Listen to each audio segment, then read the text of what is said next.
యేసు రక్తమే జయం. పరిచర్య. Praise the lord. ఫిబ్రవరి 21వ తేదీ 2024. ఈరోజు దేవుని వాక్యము. యెహోవా వాక్కు ఇదే, నిన్ను రక్షించుటకు నేను నీకు తోడై ఉన్నాను. నిన్ను చెదరగొట్టిన జనములన్నిటినీ నేను సమూల నాశనము చేసేదను గాని నిన్ను సమూల నాశనము చేయను. అయితే ఏమాత్రమును నిర్దోషిగా ఎంచకుండానే నిన్ను మితముగా శిక్షించుదును. ఇర్మియా గ్రంథము 30వ అధ్యాయం 11వ వాక్యము. అవును క్రీస్తునందు ప్రియులారా, యాకోబుకు యెహోవా ఇచ్చు వాగ్దానము ఇదియే. నా సేవకుడువైన యాకోబు, భయపడకుము, ఇశ్రాయేలు విస్మయమొందకుము. నేను దూరము నుండు నిన్నును చెరలోనికి పోయిన దేశము నుండు నీ సంతానపు వారిని రక్షించుచున్నాను.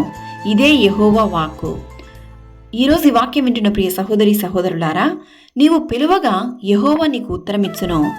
చెరలో ఉన్న యాకోబు సంతతిని విడిపించి రక్షించిన దేవుడు ఈ దినాన నీవు ఎదుర్కొంటున్న బంధకాలలో నుండి, అంధకార చీకటి ప్రభావాల నుండి ఆయన నిన్ను రక్షించి నిన్ను విడిపించి ఆయన నిన్ను ఆశీర్వదించును.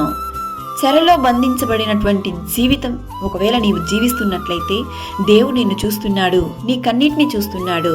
నిన్ను చెదరగొట్టిన జనములన్నిటినీ ఆయన సమూల నాశనము చేయును. కావున మీ వేదన, మీ అంగలార్పు, మీ కన్నీరు ఎప్పుడు కానీ దేవుని సన్నిధిలో వృధా కాదు. ఈరోజు ఈ వాక్యం ద్వారా దేవుడు ప్రతి ఒక్కరితోనూ మాట్లాడుతున్నాడు. సర్వశక్తిమంతుడైన దేవుడు నీకు తోడుగా ఉండంగా నీవు దేని గురించి భయపడకు. నీ శత్రువులను ఆయన చెదరగొట్టును. సకల ఘనత, మహిమ, ప్రభావములు యేసయ్యకు మాత్రమే కలుగునుగాక. ఆమేన్. God bless you.